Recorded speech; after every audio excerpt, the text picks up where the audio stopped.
What is the need of my body की नाही हे असंच चालू राहिलं पाहिजे. कारण इमिजिएटली हे होतं ना, परत राग येतो, परत इकडे होतं, मग then slowly it develops and it loses this balance between sympathetic and parasympathetic nervous system.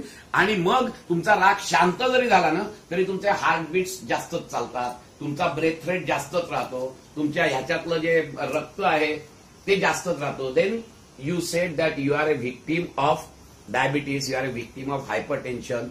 का होतं? बिकॉज नाव आपण असे संस्कार केलेले आता त्या सेल्सवर इतके वेळा हे करून की slowly it develops the intelligence की no this is the need of my body and then it loses that balance between sympathetic and parasympathetic nervous system. आणि मग तुमची जरी सिच्युएशन निघून गेली तरी देखील तुमची सिस्टीम ही सिम्पथॅटिक नर्व्हस सिस्टीमवरच राहते. आणि जेव्हा सिम्पथॅटिक नर्व्हस सिस्टीमवर राहते त्यावेळेला ती सिच्युएशन नसली तरी देखील तुमचं ब्रेथ रेट वगैरे वाढलेलेच असतात, तुमच्या शुगर जी आहे रक्तातली ती शुगर वाढलेलीच असते, तुमचा हार्ट बीट्स वाढलेलं असतात, तुमचं ब्लड प्रेशर वाढलेलंच असतं.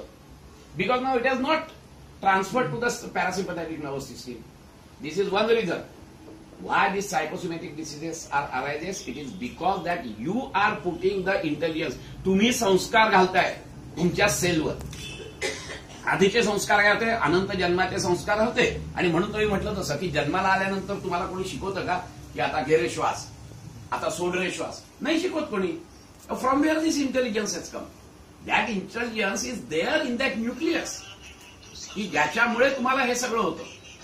कळलं की नाही? आता परिस्थिती अशी आहे की या संस्कारांवरती आम्ही हे संस्कार टाकले आणि हे संस्कार टाकल्यामुळे आमच्या सेलचा इंटेलिजन्स आम्ही बदलला. And now the cell has decided that this is the need of my body and so there is no need of shifting over from sympathetic to parasympathetic nervous system.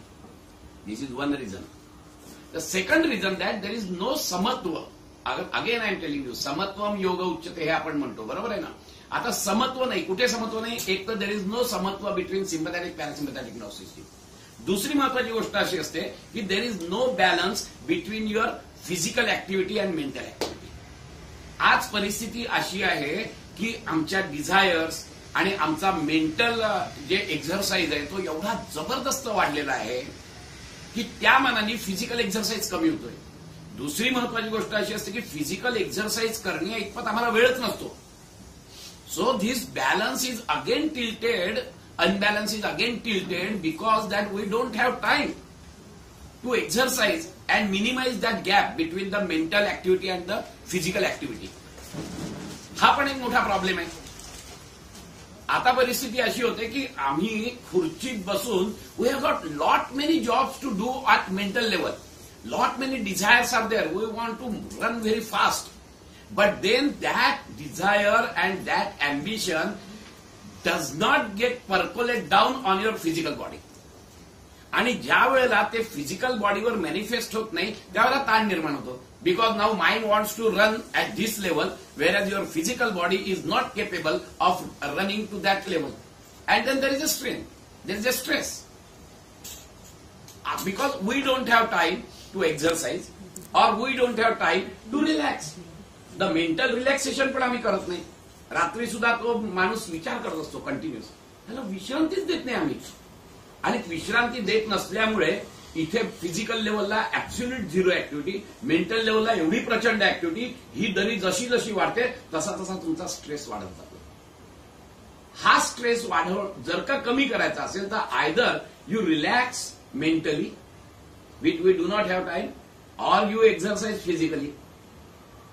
We do not have time for that also. So there is a tremendous difference. हा stress परत दुसरा निर्माण होतो. तिसरा महत्वाचा निर्माण होतो म्हणजे परत राईट ब्रेन ऍक्टिव्हिटी आणि left brain. There is no balance between right brain activity and left brain activity. What is right brain activity? It is the art, it is the love, it is the intuition. आपण त्याला खतपाणीच घालत नाहीये. कारण का की we have so many desires, we have so many ambitions, we want to compete, we want to we ourselves jump into that mad rush. For what? For nothing. Because we don't analyze the situation at intellectual level. We absolutely don't analyze it. अरे माझी काय काही गरज आहे का? काहीही करत नाही आपण. ते येऊ विज्ञानमय कोशात यावेळेला खूप मला सांगायचं मला विज्ञानमय कोश कसा तागडा करायचा तो, त्याशिवाय काहीच होणार नाहीये. And so we don't analyse the situation and we just jump into the mad rush. त्या कॉम्पिटिशनच्या याच्यात जातो, काही कारण नसताना हे धावतोय, हे सगळे धावतात, मी पण धावतोय मेंढरासारखा. त्यामुळे माझी गरज नाही तर मी कशाला धावू तिथे. पण नाही, वी डोंट डू दॅट. हा प्रकार असल्यामुळे आम्ही फक्त लेफ्ट ब्रेन ऍक्टिव्हिटी करतो आणि राईट ब्रेनला विचारच करत नाही.